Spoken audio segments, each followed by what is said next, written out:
ಇಷ್ಟವರೆಗೂ ಒಂದು ಲೆಕ್ಕ, ಎಕ್ಕಾದ್ಮೇಲೆ ಇನ್ನೊಂದು ಲೆಕ್ಕ ಅಂತಿದ್ದಾರೆ. ಅದ್ರ ಬಗ್ಗೆ ಏನು ಅನಿಸ್ತಾ ಇದೆ ನಿಮಗೆ? ಯಾರು ಹೇಳಿದ್ರಂಗೆ? ಬೇರೆಯವರು ಜನ ಪಬ್ಲಿಕ್ ಹೇಳ್ತವ್ರೆ.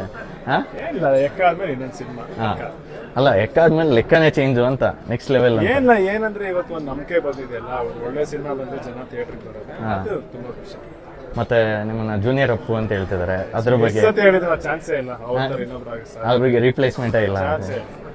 ಇನ್ನೊಂದು ಕೊನೆ ಪ್ರಶ್ನೆ, ನೀವು ಅಶ್ವಿನಿ ಮಗಳು ಅಲ್ಲಿ ಫಾರಿನ್ ಹೋಗಿ ಅವ್ರ ಗ್ರಾಜುಯೇಷನ್ ಆದಾಗ ನಾನು ಹೋಗಿಲ್ಲ, ನಾನು ಶೂಟಿಂಗ್ ಇದೆ. ನಮ್ಮ ಅಣ್ಣ ವಿನಯ್ ಅಣ್ಣ ಹೋಗಿಲ್ಲ.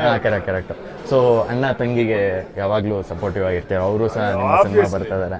ಆ ಬಾಂಧವ್ಯದ ಬಗ್ಗೆ ಎಷ್ಟು ಖುಷಿ ಆಗುತ್ತೆ? ಸಿಕ್ಕಾಪಟ್ಟೆ. ನಾನು ನಮ್ಮ ಅಣ್ಣ ನಮ್ಮ ಇಬ್ರು ತಂಗಿ ಇರುತ್ತೆ, ಸಿಕ್ಕಾಪಟ್ಟೆ ಎಲ್ಲ ಪ್ರತಿಯೊಂದು ವಿಷಯ ಮಾತಾಡ್ತೀವಿ. ನಮ್ಗೆ ಅವರೇ ಎಲ್ಲ.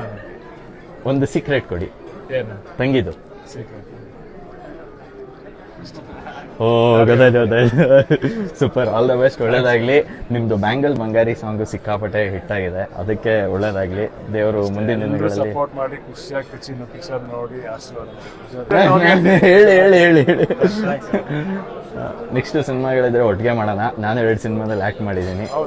ಡಿಟೆಕ್ಟಿವ್ ತೀಕ್ಷ್ಣ ನೋಡಿ. ಸುಶಾಂತ್ಗೆ all the best. Sushant, all the best. Thank you. All the best ಇಬ್ರಿಗೂ, ಒಳ್ಳೇದಾಗ್ಲಿ.